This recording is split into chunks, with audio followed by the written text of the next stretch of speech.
Hey guys, you ready to let the dogs out? What? Do what? Let the dogs out. Who let the dogs out? Who? Off the Hook, airing on offthehooksports.com.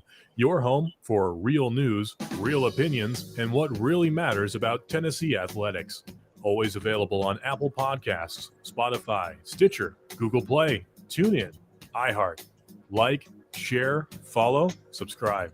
Always available wherever you find your favorite podcasts.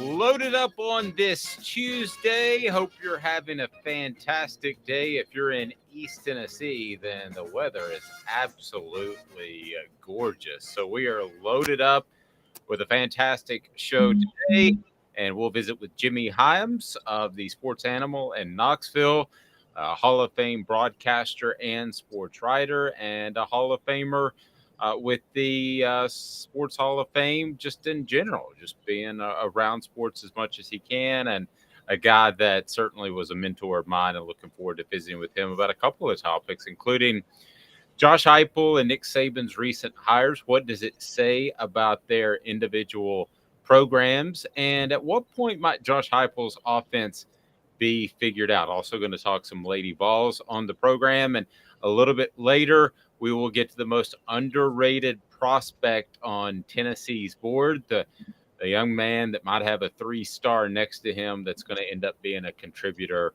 right away. And sporting an awesome sport coat is Caleb Calhoun. How are you, sir? I'm good. The sport coat makes up for I'm having an awful hair day, guys. I apologize. Didn't get my hair together the way I should have.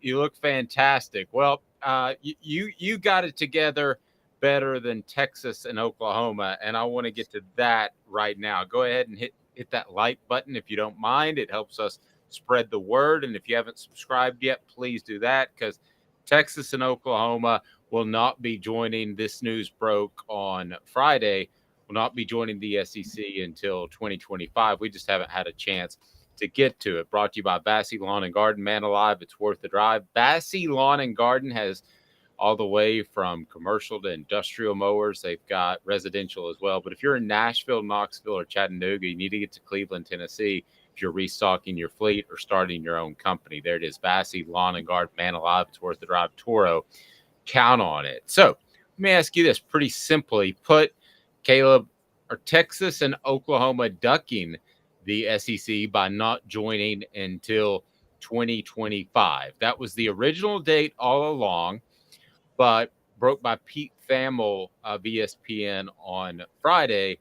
The two teams will not be joining until 2025. There had always been, and I was captive of this as well, the mindset that those two teams would join by 2024.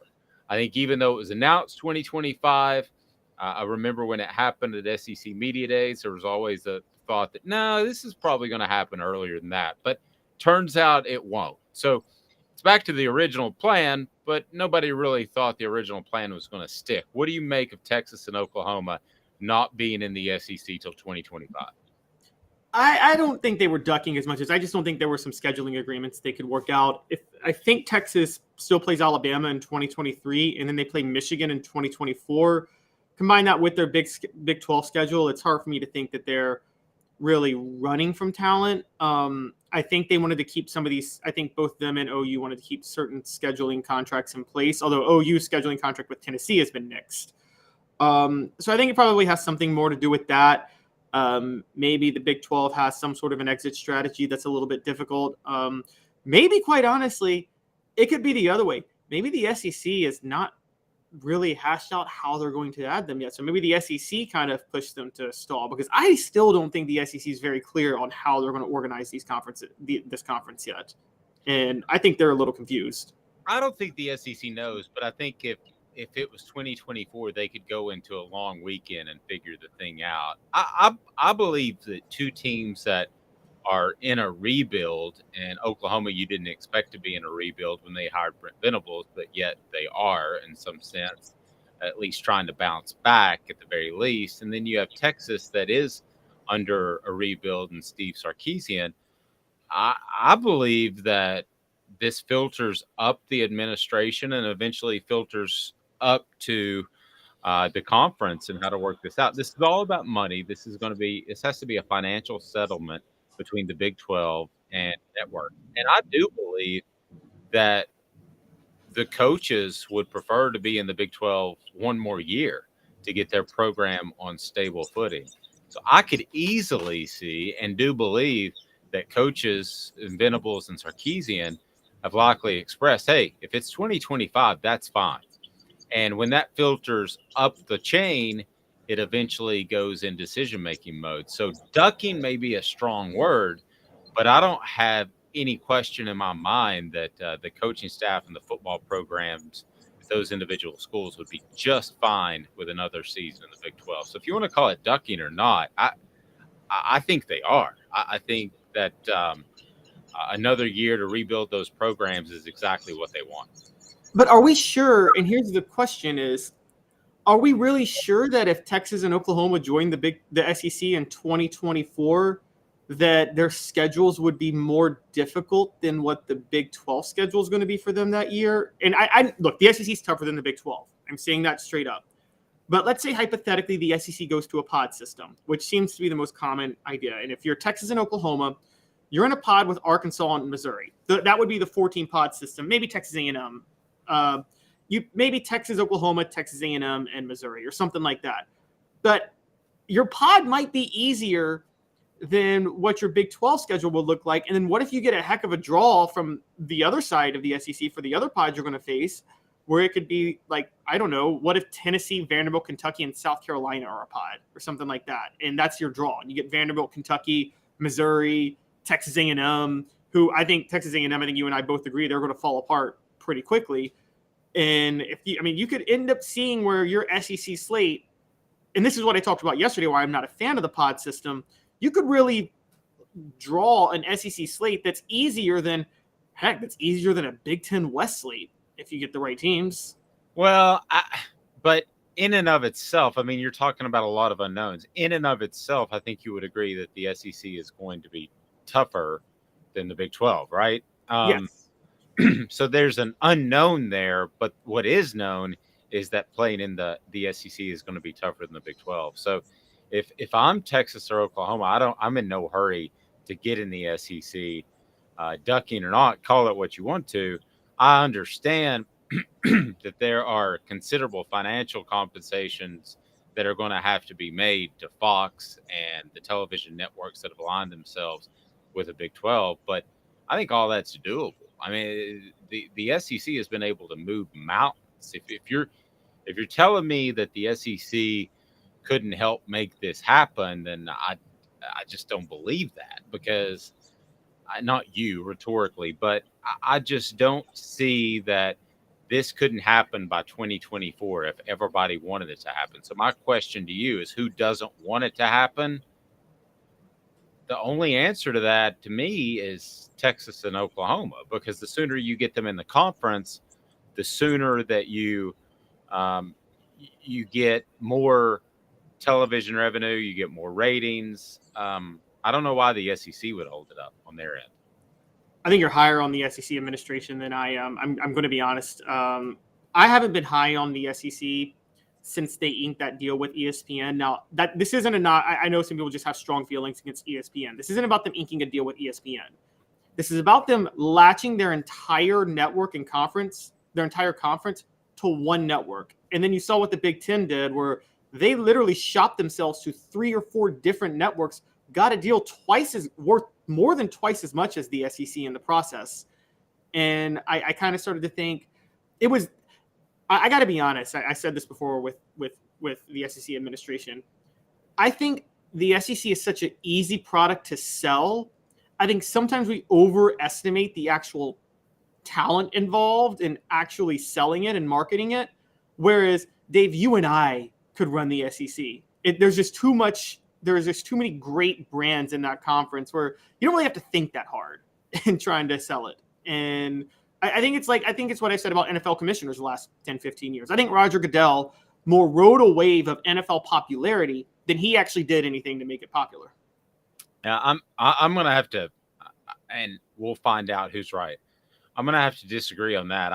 I think that you do align yourself with ESPN because it's so readily accessible. I think you help yourself in a number of ways. Now, I know that the Big Ten shopped itself, and that's all well and good, but ultimately it's just one television contract, ups another. So, it just depends which year you check the financial dollars. But aside from the financial dollars, the exposure that ESPN provides is tremendous. I still think that even though ESPN has dipped, that 90% of us, when we want to see, if the Nets beat the Wizards, you go to ESPN.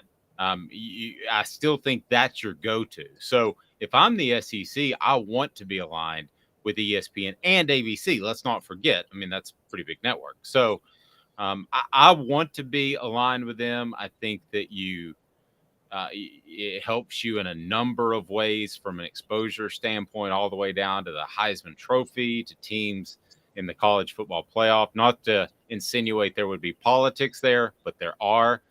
I love the working with the ESPN, and if I had to choose between the two, I know it's more money, I would take that deal over the Big Ten deal. But so you would rather be with just ESPN and ABC? You think them alone, that affiliate, that you think Disney alone outweighs being with Fox, CBS, and NBC altogether, plus FS1 and FS2? They might be able to pull some things on Peacock too with NBC now, the Big Ten. I mean, you think Disney alone outweighs all of those? I do. And I might be in the minority. I just think what you're talking about, all those different networks are fragmented. I know that when I wake up and I know that the big noon kickoff has gotten a little bit of traction, but when I wake up on Saturday morning at 9 a.m., I'm watching College Game Day. I know that when I come home and I want to see if the Celtics won, I'm looking for ESPN.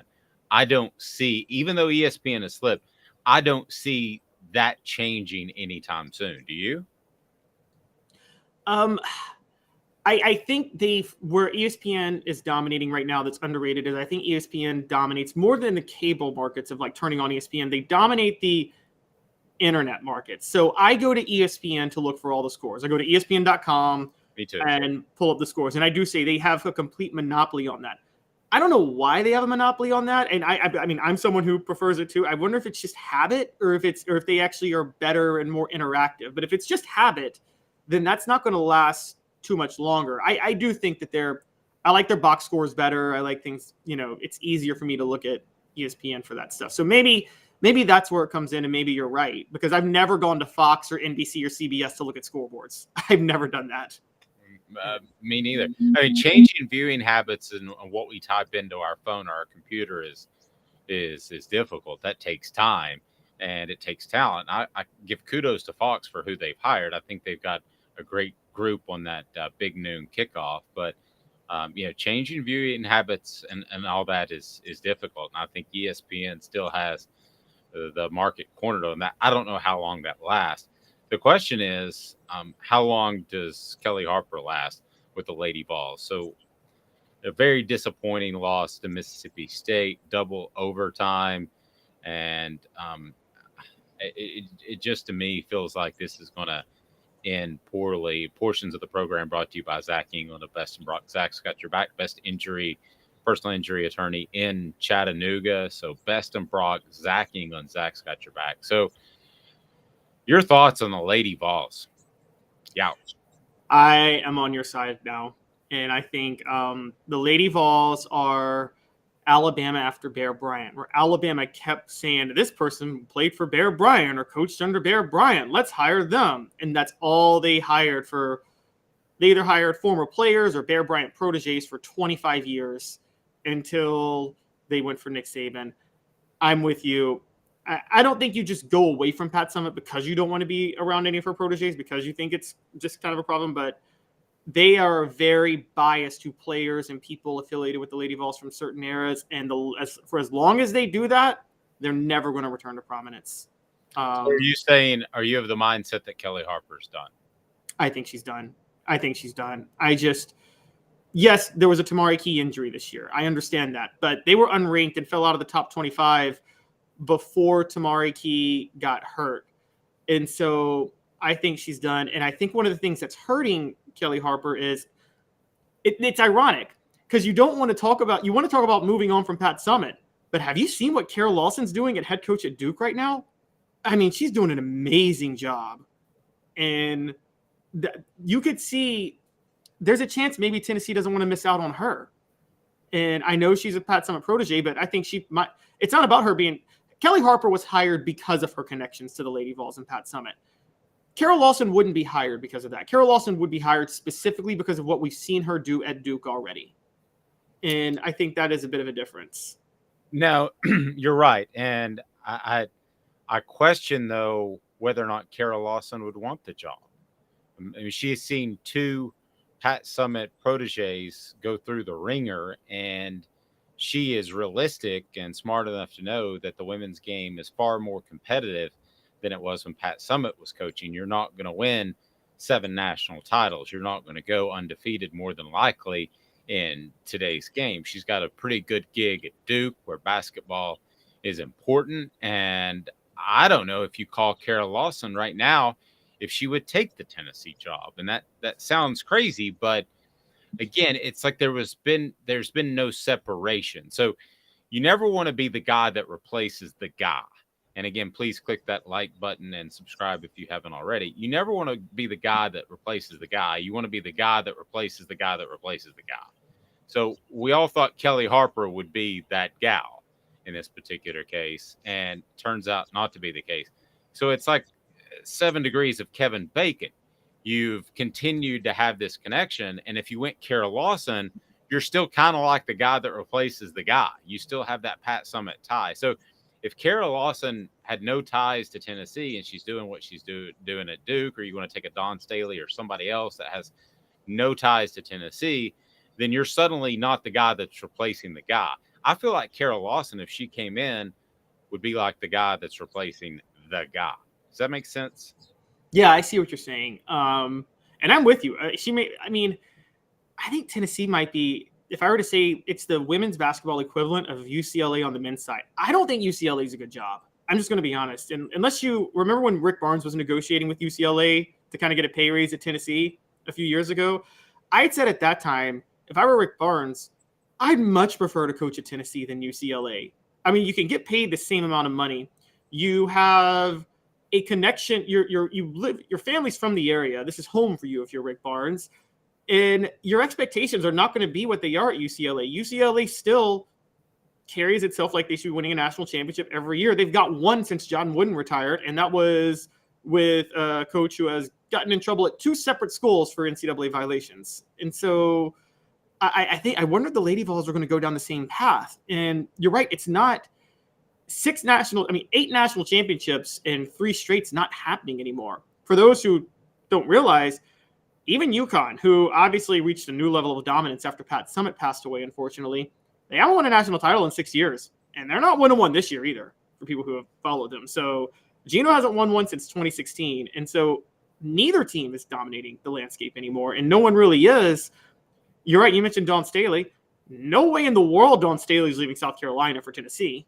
That's just not happening. And so that's a good point with Carol Lawson. I don't know where you go. You know, Georgia's current coach, I'm forgetting her name, Danny White, hired her at UCF. And she did a really good job at UCF. He hired Felicia Leggett-Jack at Buffalo. Leggett-Jack's at Syracuse now. I think she's going to do a good job, but she has been fired in the past. I think that's a bit of a red flag sometimes. I just think that we know that Danny White is I said this is why he's the best athletic director in sports. He's the best hirer in sports. And so, you know, I think Danny White already, right now, if Kelly Harper is on the hot seat, I guarantee you Danny White already has 10 names he's ready to talk to right now. You always have the bus list in case somebody steps in front of a bus and gets hit. You always have the bus list. You're talking about Katie Abrahamson Henderson. And yes. She's won 7 SEC regular season championships, 4 conference tournament championships. The thing that's incredibly tough about the Tennessee job is not just the fact that you have to live up to Pat Summitt's legacy, which you're not going to be able to do. The sport has changed so much. But you have to realize that the fan base expectations are high anyway, and they're going to expect a championship once every 4 or 5 years. I mean, even if the expectations are properly adjusted from Pat Summitt to somebody else, whether it's Kara Lawson or whoever, Vols Time's saying I believe Kara Lawson would come to Tennessee if the money was right. I think she would too, but I think if I were her advisor, I might say, think about this long and hard, Kara, because I don't know that this will end well. Yeah, and I want to say this out up front. There's a couple of hard things with the Tennessee Lady Vols that make them different from other programs. Do we want to say there is a Dave, as you know, I feel like the Lady Vol hardcore fan base is a little bit different demographically than who follows men's basketball and football. Not that they don't cross, but I think the dedicated fan base is a little bit different demographically. And I think many of them care a lot more about not just winning, but what Tennessee, the Lady Vols brand represents. Remember how big of a deal it was when Dave Hart took away the Lady Vols name a few years ago? Yes. And I think that's where it's tricky. For instance, I will say this. This is where you're a little you're a little hamstrung if you're the Lady Vols. I don't think you can ever hire a man to coach the Lady Vols. I don't. I think there's way too much pride about Title IX and what women's basketball, the game and brand means. I don't think you can ever hire a man to coach the Tennessee Lady Vols. I don't think it would go over well with the alumni. And I hadn't thought about that. It wouldn't be a factor in my mind, but I'll mull that over today. You shouldn't care. Yeah, I mean, if there's a fantastic football coach that's female, you should hire them. That just isn't out there right now. It shouldn't matter, but you bring up an interesting point. I hate to see this for Kelly Harper. I hate to see it for Holly Warlick because I feel like it's an impossible situation.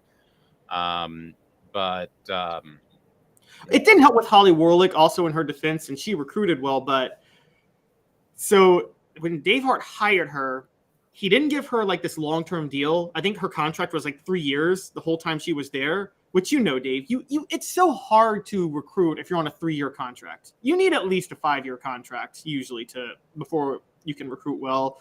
She wasn't in the upper echelon of paid SEC coaches despite what we know Kelly Harper became at the time, she was on paper the most qualified person to take that job by far. But because she was paid low, then when you brought in Kelly Harper, you couldn't really pay Kelly Harper more than you were paying Holly Warlick. So yeah, just a little bit of a trick. Yep. I'm interested to think over the men's thing if that matters, if it's a man or not. It shouldn't, but maybe it does. I would throw a lot of money at Kara Lawson. However, by the same token, I'm not sure if I'm Kara Lawson. I take it back in 3 minutes with Jimmy Hyams of the Sports Animal. Stay tuned. Off the Hook Sports. Hang with me. Hit the like button. Jimmy Hyams up next.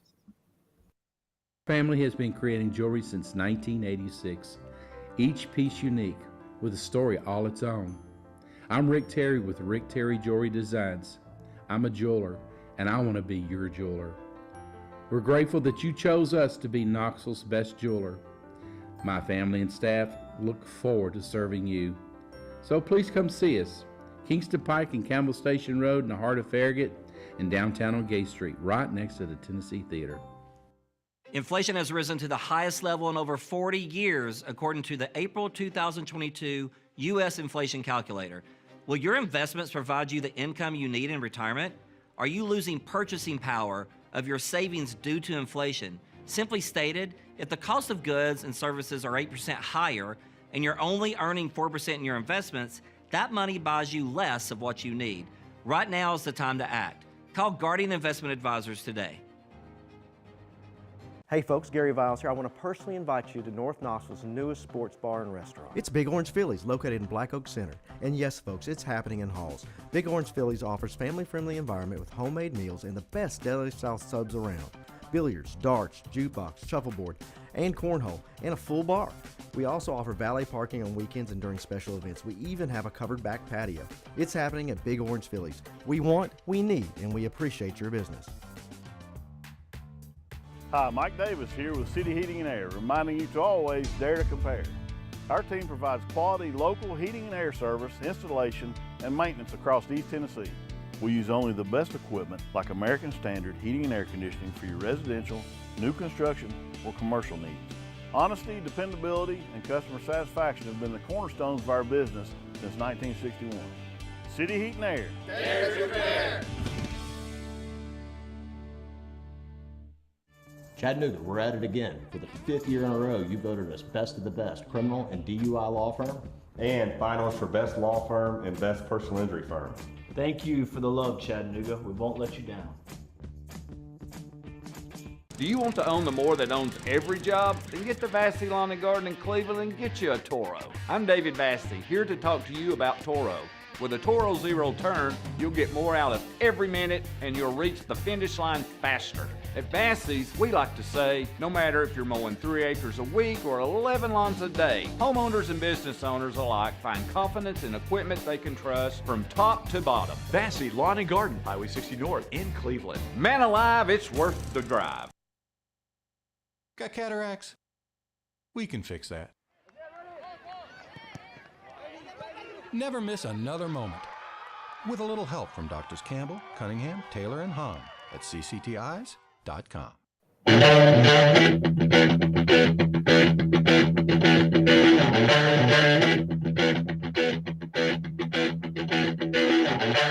Please allow me to introduce myself. I'm a man of wealth and taste.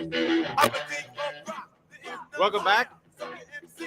Interesting comment from the message board. As I want to remind you, the portions of the program brought to you by Andy Mason Real Estate. AndyMasonRealEstate.com is in Knoxville, and in his office, over 40 years of experience in the real estate field in Knoxville. And there are 2 business tenets that Andy Mason goes by, and that is the best service and the best prices. How sweet is that? So that's pretty awesome. Andy Mason realestate.com. Tell them that Off the Hook Sports and Dave Hooker sent you this post on our message board.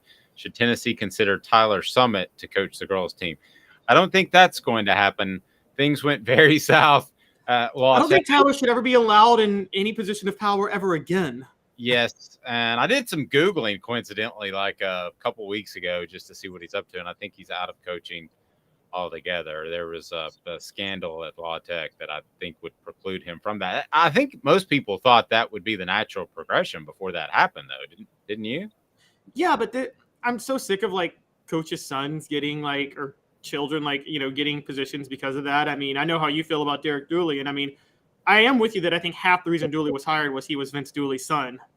And, great parallel, though. Yeah, Mike Shula at Alabama too. You know, it's funny. We talk about Derek Dooley versus Kippy Brown. Sylvester Croom should have gotten that Alabama job in 2003, and then they gave it to Don Shula's son. And so, you know, I'm tired of coaches' sons.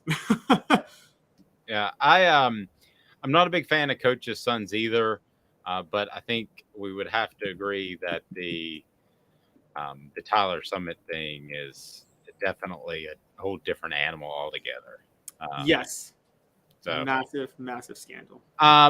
Going back again, why do you think that it would be, as we're working to get Jimmy Hyams on, but why do you think that a men's coach would not be accepted by the fan base?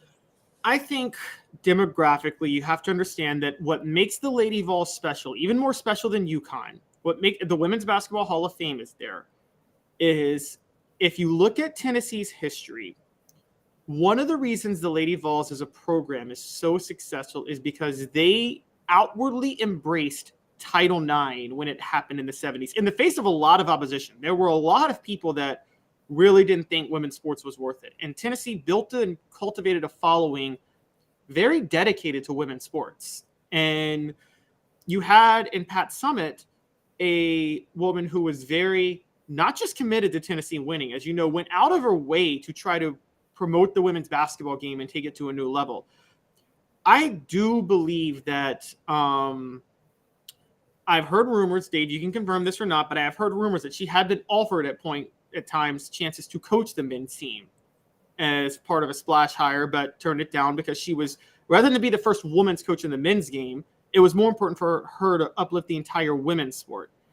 And I think there is some, this isn't at every school. I'm not against men coaching women's basketball. I'm also not against women coaching men's basketball. And I'm waiting for the first female head coach in the men's game. But I think that at Tennessee specifically, there was such a sense of pride about the women's game that I just don't think you can hire based on how many people in the fan base that were cultivated into this fan base. I don't think it's going to go over well if you hire a man for a head coach. I don't think they should. I'll be honest with you. I don't think they even should. I don't even really think of that in basketball. I used to say when Pat Summitt was the women's coach that she could be the men's coach and it would be a challenge in recruiting. And I think that's still safe to say, but not nearly as much as it would have been 2 decades ago, or 2 decades ago. I think that a women's coach could have success on the men's side and vice versa. I don't know that really that ever, Caleb, was a serious consideration for Tennessee. It was something that was kicked and bannered about. I don't think she would have ever wanted to do that. To me, that would have made what she had done a bit of a sideshow. And what she did was phenomenal. So I don't think she would have wanted to do that. And I don't think that Tennessee would have wanted to be a part of that. Yeah, I agree. I think it would have been we already know how little that Tennessee cared about men's basketball during this time in the 90s and the 2000s. If they had hired Pat Summitt, say when Kevin O'Neal left or when Jerry Green was fired, at that point it would have looked more like trying to steal headlines than trying to win games. Even if I think Pat Summitt could have done it, it would have been like what the Jets did when they brought in Tim Tebow 12 years ago. Remember that? And that was a blatant headline grab. That was a we're mad the Giants won the Super Bowl. Let's try to get the back pages of the New York Post talking about us again. Let's bring in our special guest. We had a little connection issues, which tends to happen from time to time. But Jimmy Hyams joins us now. He's a Hall of Famer in every Hall of Fame that I can imagine. A mentor, a good friend, and just a great guy. Recently announced his retirement. I can't imagine what that's going to be like. The media daily ins and outs without him. So I just want to start by, Jimmy, congratulations on your retirement and one heck of a career. Dave, I appreciate it. I was surprised how many people had hoped I'd retired sooner. But hey, they were stuck with me a little bit longer than they wanted to. Jimmy's the best at and he doesn't mean to do it, but you're the best at tweeting, and for some reason when you tell the truth it gets some people upset. So on your retirement tweet, I did scroll down to see how many it would take before somebody said something smart alecky, and it was 9 for the record. I'm surprised it took that long. Well, congratulations. There's a lot of things I want to get to with you. And in particular, I wanted to kick around Josh Heupel's recent hires versus Nick Saban's recent hires. Whereas Josh Heupel stays in-house, it appears as if Nick Saban is going to go out of house. But he's also, by his hires, it seems like to me maybe going back to something a little bit more traditional offensively and something he can control defensively. What did you think of the hires? I think that here's the way I look at that. When Nick Saban hires somebody on defense, it's usually somebody that has had something to do with the system, and he feels comfortable with them. Look, this is Kevin Steele's third go-round at Alabama. He actually helped Nick Saban figure out how to handle the zone blitzes years ago when Kevin Steele was on his staff. So it looks to me like Saban's comfort zone most time is to go with the guy that's been on his staff. Kirby Smart was on his staff for a long time, right? When he goes offense, he's a little bit more inclined to bring in some new blood, okay? I think there's a little bit of that with Josh Heupel. Look at his promotions. So he goes with the quarterbacks coach now that's his offensive coordinator. He promotes a tight ends coach. He has his set offense the way he wants to run it, and he wants people familiar with that. But when he goes out and hires defensive coaches, they're people that don't necessarily have ties to him. So I think I see a similarity. Saban more toward defensive guys with familiarity, Heupel more toward offensive guys with his familiarity. And then they branch out a little bit when it comes to the opposite side of the ball. That's a great point. Schematically, though, the two hires are way different. Josh Heupel is the offensive coordinator. Essentially, he's going to run what he wants to run. Right. Alabama's decision to go with Tommy Rees, I think, says that they're going to be more pro style maybe moving forward. And first, do you agree with that? Second, did Alabama get a little bit soft over the course of the past couple of years on offense? I think maybe a little bit. And look, what they've done on offense has served them pretty well. Okay. Yeah. It's like if they don't make it to the national championship or win the national championship, what's wrong with Nick Saban? What's wrong with Alabama? But they're always in the hunt regardless. And it was Lane Kiffin that brought in more of the spread, more of the some up tempo to do some things like that. Of course, and he had some pretty good quarterbacks to work with, and he molded some quarterbacks. So I do think they're going back a little bit more toward the pro style. The pro style would be more running the football, more power football than what they've been doing. They spread it out a lot. Their running totals weren't that good last year, even though I thought they had a really good running back in Gibbs. But I do think they got, I don't know if soft's too harsh of a word, but they weren't as physical on offense as they had been in the past. And they had more trouble just lining up and running at you when they needed to run the football to run the clock. And so I do think they're going to go back toward more physical offensive play. And also they've recruited really good offensive linemen. They have the offensive personnel, I think, to run that type of a scheme with more of a power game. Jimmy, the thing that threw me off with the Tommy Rees hire was I looked at his last 3 years at Notre Dame, and he's never had a top 20 offense any of the years. Yeah. And I wonder, now there could be two reasons for that, and I wonder which one you think it is. Do you think it's he's just not that great of an offensive coordinator, or is it because I would say maybe similar to Jim Chaney or even Todd Monken, like the pro-style offense is more dependent on talent, and Notre Dame just didn't have the talent that he's going to have at Alabama? I think there's something to be said for that. I'm a little bit unsure about how good their quarterback play was. That's one. The second thing is they had a really good kind of a scat back named Tyree, and I thought he would be much involved with the offense, and they ended up going back to a couple more power running backs, and Tyree didn't get as many touches or wasn't as productive as I thought. So that surprised me a little bit. But you're right about Rees. He doesn't strike me as somebody that's going to come in and wow you with what he does on offense.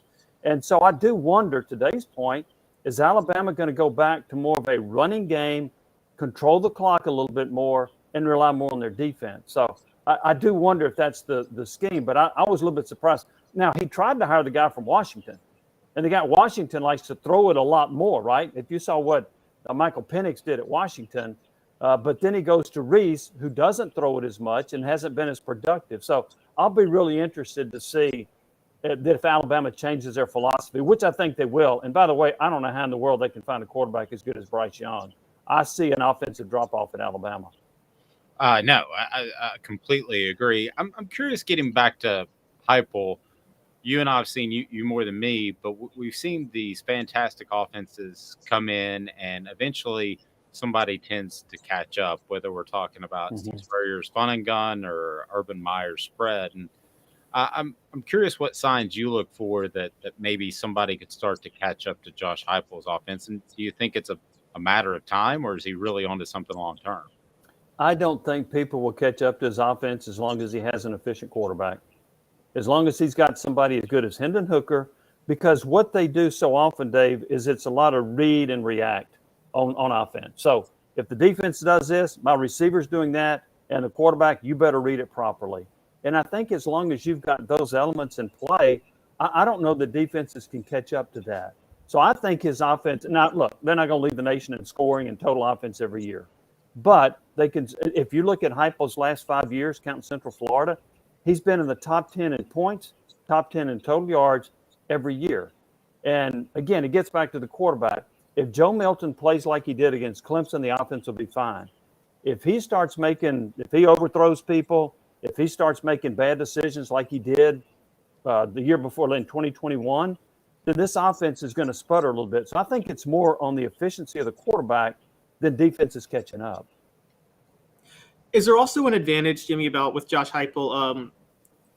it seems like, at least from his time at Missouri in 2016 to now, he's already adapted some to some of the changes that happen in college football if people figure certain things out. So do you see a parallel with him and Steve Spurrier in that regard, which is when Steve Spurrier's fun and gun was figured out, I would say probably by 97, people started to figure it out. He still had some good years at Florida, and I mean, his best offensive year was with Rex Grossman in 01. And you see Josh Heupel doing that in the future too? Yeah, and as I remember that 01 team, I think that was Spurrier's last team. So Tennessee beat them 34-32. Catching up is kind of a relative term. If you go from averaging 40 points to 36, that's still pretty good, right? So I think I'll be curious to see with Heupel. Here's the thing that I see in Josh Heupel. I think he can take players. Look, Virginia Tech discarded Hendon Hooker, and he became a Heisman Trophy candidate. Cedric Tillman had 8 catches in 3 years, and the next thing you know, he's catching 60-something passes for over 1,000 yards. I think he does more with less on offense with offensive talent than anybody in the country. So for him to succeed at a higher level, I think he's got to get studs on defense.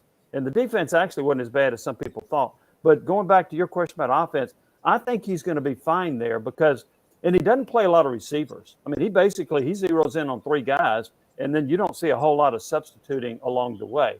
But I think that as long as he is running this offense with an efficient quarterback, the catching up part is going to be interesting. If you go from averaging 47 points to 40, you're still pretty good, right? Yeah. I think the other benefit, too, is that for Heupel is that offensive linemen on pass plays are allowed to run like 18 yards downfield. Unless they change that, which helps his RPO, I think he's good. But we'll certainly see. I tell you what, I texted you during the basketball game the other day, and wowzers. Your thoughts on Tennessee basketball right now, because that Auburn game was tough to watch. As I wrote in my blog, Butch Jones would have loved that game because it was brick by brick. So, but yeah, it was not fun to watch. And here's the concern. That's 2 games in a row. So against Florida, they shot less than 30% also. They've had 4 games this year where they shot less than 30%. They've won 2 of them. They beat Maryland when they shot less than 30%. And so they beat one other team when they shot less than 30%, which was Auburn. So, but here's the deal. I understand you're going to have bad nights from 3-point range, right? Tennessee's, 2 or 21, whatever it was. You got to overcome that with 2-point shooting. So that, to me, is a big concern. Against Texas, for example, Tennessee from 2-point range, 68.5%. Against Florida, they shot less than 31% on 2s. Against Auburn, they shot 35.5% on 2s. They got to be better around the basket. They got to be better at mid-range. Olivier Comeau can't go 4 for 16. They've got to do better with their inside punch or their 2-point shooting. And if they don't, I don't see this team making much of a run because that's going to catch up to you. Defensively, they're great. Nobody's going to question that. But on offense, when you see that 2 games in a row, boy, it makes you wonder about the offensive efficiency with this team. Hey, Caleb, let me jump in on one thing as a follow-up. The thing that I think is frustrating for Tennessee fans is if you want to run the inside-outside game, there needs to be an outside. And it feels like when it goes into Kevin McHale, and it's never coming out. I mean, does it not? When you watch them, do you think that's it? I don't know that I see enough ball rotation once it goes into the post. Was that for Caleb? That's for you. I'm sorry. I'm sorry. Yeah, I see some of that. Look, Olivier Comeau doesn't have a whole lot of assists. So, yeah, when he gets it inside, he's looking to try to figure out how to score. Their inside-outside game is what Rick Barnes wants to do. They're actually, and Kentucky did this, Kentucky said, we don't care. You can throw it inside. We're going to guard your perimeter. And if you can score 2s, fine. We think we can beat you doing that. But one of the things that has been a concern with Tennessee is because they've had that lack of production inside, other teams are continuing to guard the perimeter. And so once they go inside, it's not like they're leaving to double team. They're staying on Ziegler. They're staying on Vescovy. They're staying on James. And so that makes it harder for them to kick it back outside because those guys are not leaving the people on the perimeter. And so unless you are more productive inside, and when they are productive inside on 2-pointers, like they were against Texas, they were a really good basketball team. But when they shoot poorly from 2-point range, they're susceptible to lose to a lot of teams. Jimmy, one of the things that I think frustrates me watching this team and some of the things that Barnes says, he said it a few times this year. We know Barnes preaches defense and toughness, and he'll tout winning an ugly game and say you got to win games like this. My thing is, in March you don't win games like that because defense and toughness doesn't win championships in March. Because you run into a team that's red hot shooting the basketball. I don't care how good your defense is. There's nothing you can do. So what is Tennessee going to do if they run into one of those random 8 seed teams from a mid-major conference that has like 4 sharpshooters and they're not missing and they can't buy a bucket on the other end? They have no chance, right? They're going to go home. That's the problem that what Tennessee has faced. Look, they've lost to some teams in the NCAA tournament that I thought they should have beat. Michigan a year ago. I mean, the center, Hunter Dickinson, went off for 26 points or whatever. Loyola Chicago should have never beat Tennessee. There have been some games where Tennessee didn't play at the level they needed to. I thought Jay Billis made a good point. ESPN analyst, he was on a teleconference recently. Somebody said, can you win a championship with defense alone? He said, no. You need to be top 20 offense, top 20 on defense. If you're both, that's who wins championship nowadays. It's not a team that's great on defense and not very good on offense. So that's the concern for Tennessee. When they're not hitting, when they're not making shots, and they get into these 48 or 46, 43 games or 54 to 50, I mean, that's anybody's game. And Tennessee has actually probably lost more often in that situation than they've won under Rick Barnes. So, yeah, you've got to find an offense. You've got to find some more consistency. But it's funny, they had a game earlier this year where they shot 69% against Mississippi State, and they beat Mississippi State by, 35 points, whatever it was. So they have capable shooters. The problem is, like against Auburn, when nobody has a good shooting game, in particular from inside. I mean, this team to me, and I thought this before the year, and look, I understand Grant Williams was the SEC Player of the Year, but if you needed a basket and you had a 3 or 4 minute drought, he could get you a basket. Who is that guy on this team? I don't know. So, Jimmy, I saw your tweet with your granddaughter. Grandson, I'm sorry. Aside from a family, what are you most looking forward to doing upon your retirement, which is March 31st, I believe? Yeah, I'm gonna play more golf. I want to play golf, tennis, and pickleball, and go kayaking, and that's going to be on Monday. On Tuesday, I'm going to be really busy. I'm going to hike Mount LeConte. No, I'm looking forward to doing a lot of those things. I live on a golf course. I got the river across the street.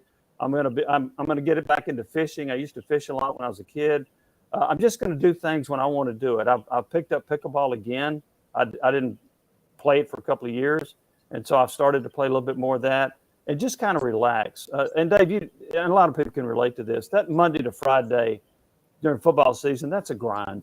I don't need to be working 65 and 70 hours a week anymore. So that I'm looking forward to spending more time with my wife. We'll travel a lot. She's always wanted to go to the U.S. Open to watch the tennis tournament up in New York.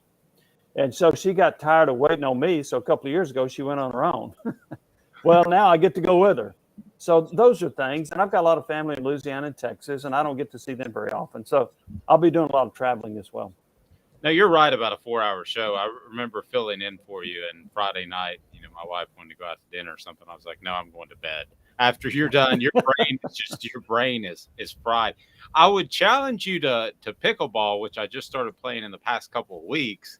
But a quick story, Jimmy and I were in Philadelphia for the women's Final Four in 2000, and there happened to be a racquetball court in the hotel, which was really weird.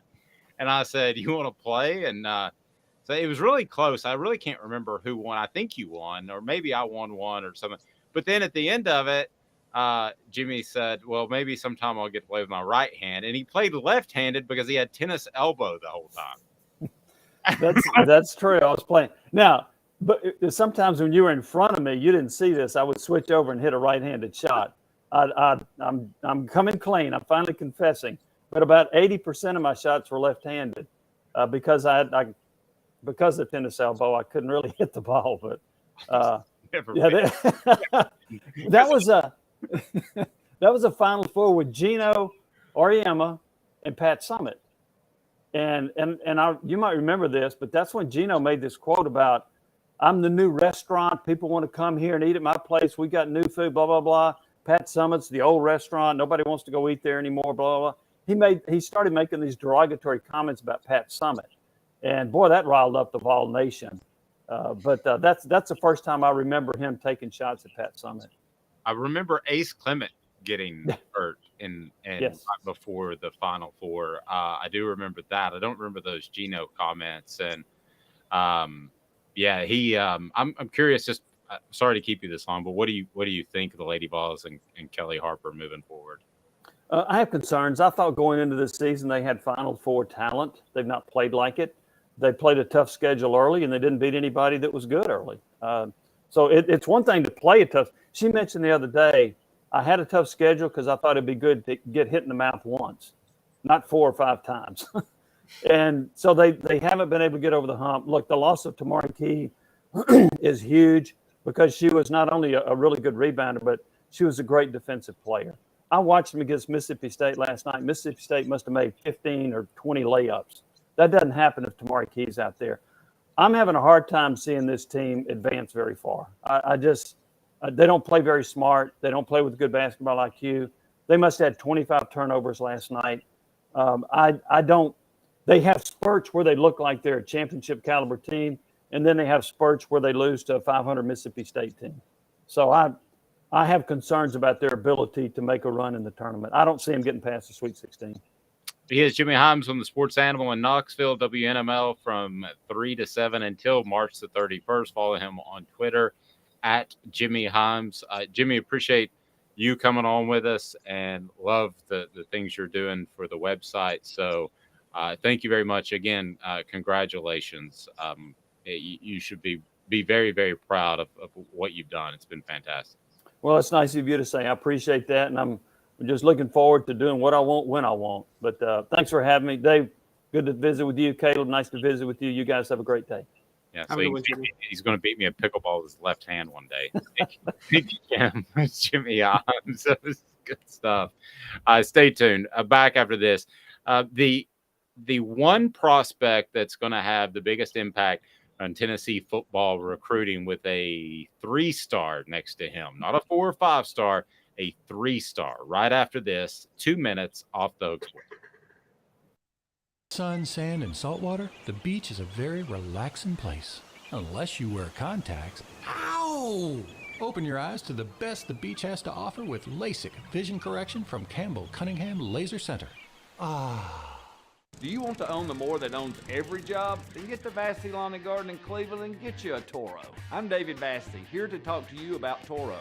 With a Toro Zero Turn, you'll get more out of every minute and you'll reach the finish line faster. At Vassy's, we like to say, no matter if you're mowing 3 acres a week or 11 lawns a day, homeowners and business owners alike find confidence in equipment they can trust from top to bottom. Vassy Lawn and Garden, Highway 60 North in Cleveland. Man alive, it's worth the drive. Hey folks, Gary Viles here, Viles Automotive on Callahan Drive. I've been selling cars here in East Tennessee for 27 years. In that time, I've come to realize it's not about the car. It's about you, the customer. So I'm here to take care of you just like family. Good credit, bad credit, you name it, we can get you taken care of. If we don't have it, we can find it for you. We go across the country to get any vehicle that you want. And here at Viles Automotive, we don't believe in fake numbers. We just give you great deals. And as always, we want, we need, and we appreciate your business. Hi, Mike Davis here with City Heating and Air, reminding you to always dare to compare. Our team provides quality local heating and air service, installation, and maintenance across East Tennessee. We use only the best equipment like American Standard heating and air conditioning for your residential, new construction, or commercial needs. Honesty, dependability, and customer satisfaction have been the cornerstones of our business since 1961. City Heat and Air. Dare to compare. Chattanooga, we're at it again. For the 5th year in a row, you voted us best of the best criminal and DUI law firm. And finalists for best law firm and best personal injury firm. Thank you for the love, Chattanooga. We won't let you down. Our family has been creating jewelry since 1986, each piece unique with a story all its own. I'm Rick Terry with Rick Terry Jewelry Designs. I'm a jeweler, and I want to be your jeweler. We're grateful that you chose us to be Knoxville's best jeweler. My family and staff look forward to serving you. So please come see us. Kingston Pike and Campbell Station Road in the heart of Farragut and downtown on Gay Street, right next to the Tennessee Theater.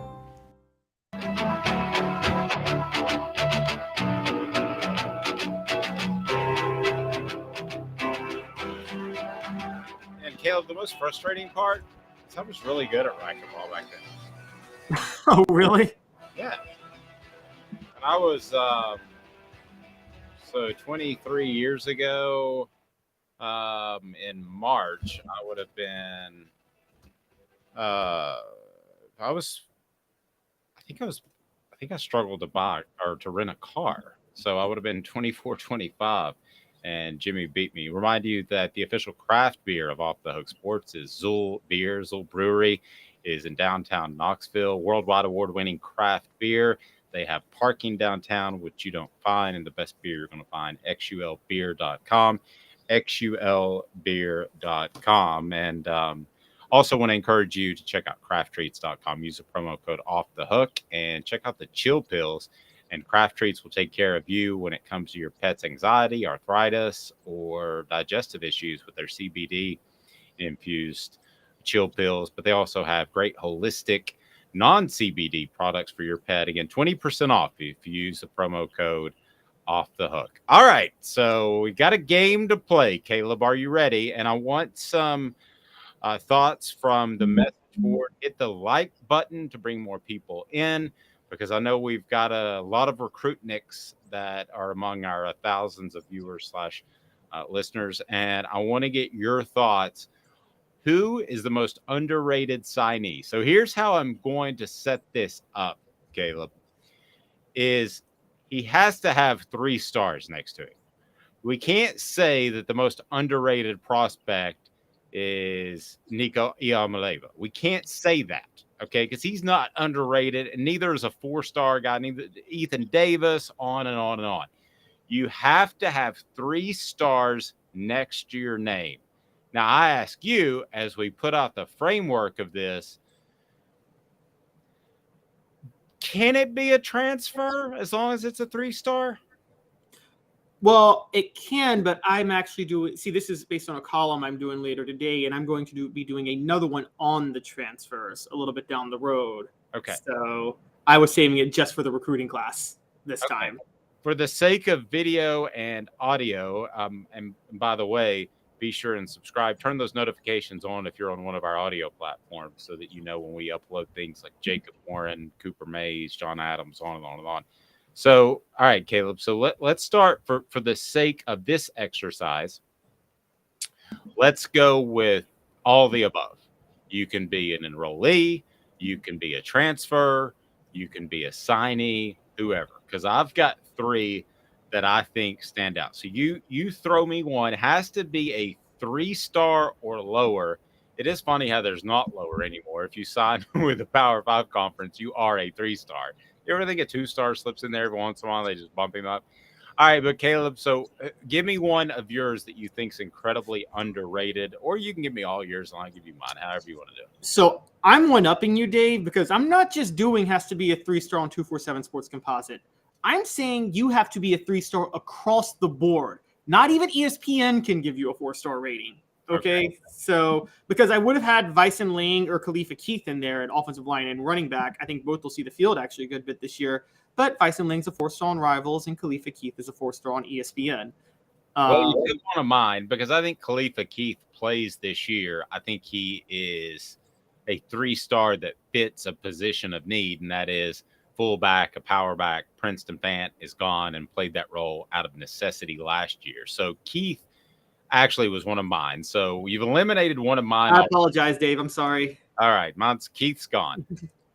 My big one is going to be, I'm very, very high on Nathan Robinson. And this is based on what happened in December. Nathan Robinson was a 3-star across the board. He's an edge rusher, but he's 6'5", 270 already. So he's sort of in that hybrid role where he could fill any void on the defensive line, which lost 2 starters this past year. And I think Nathan Robinson's play during bowl practice is the reason Jordan Phillips entered the transfer portal. He was the only newcomer to arrive, and Jordan Phillips decided to enter the portal after. that's a sign to me that Nathan Robinson's a big deal.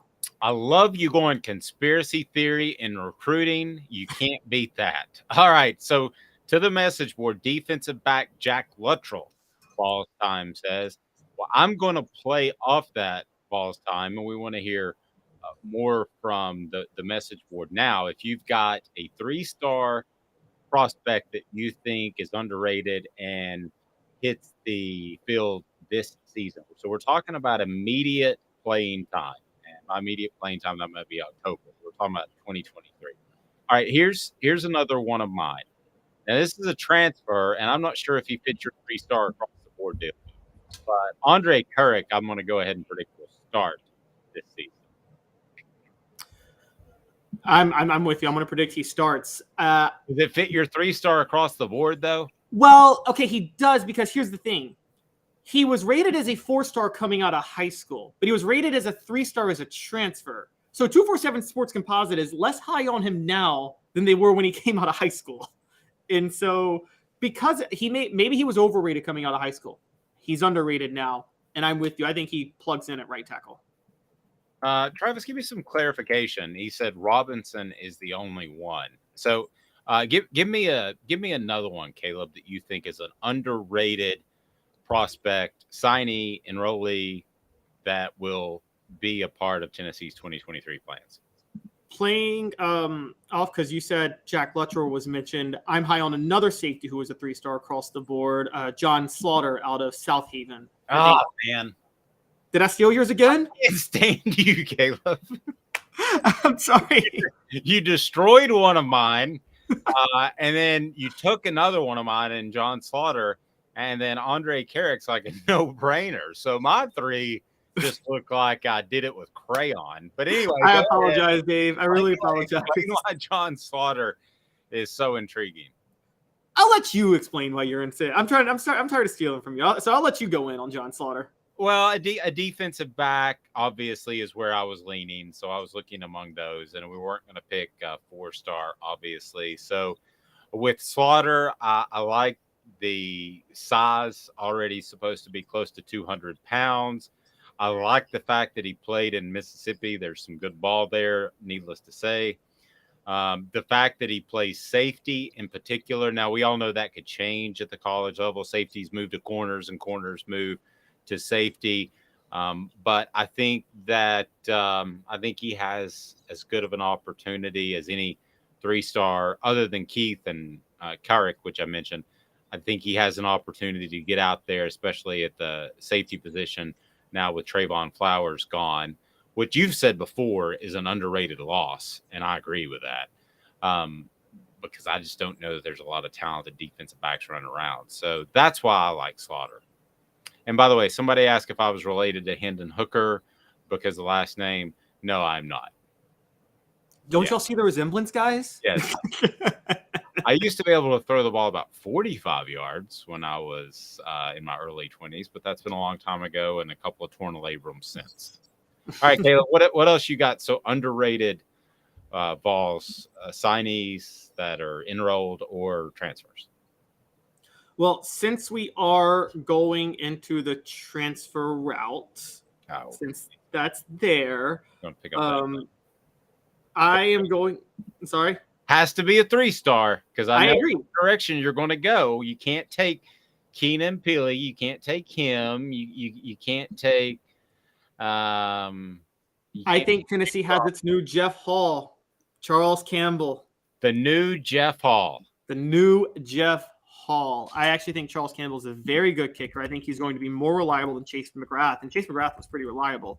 So I'm going to go Charles Campbell. I think that's going to be a unique weapon for Tennessee, which, as we know, Tennessee doesn't win the national championship if they don't have a big place kicking advantage that Florida did not have in 1998. Yeah, we could also bring up the Dallas Cowboys, but I'd rather not go there. And then we had Nate Spillman as a vote, wide receiver from Lipscomb Academy in Nashville. Certainly there's going to be a receiver step up. So that was from Vols Time. I'm just going to lean towards defensive back. If I did this all over again, knowing that Caleb was going to completely rain on my parade, then I would just pick three-star defensive backs. But I didn't know that at the time. So there are other guys that could be a factor too. I mean, the bottom line is there's going to be playing time. And the thing that you like about this class, I remember when I started covering recruiting, not to sound like an old fuddy-duddy, if you had one guy that was a midterm enrollee, that was a big deal. And now you have this influx of transfers and you have guys that are already enrolled. And, it's an opportunity to come out in spring ball and make a difference. And don't forget about this too.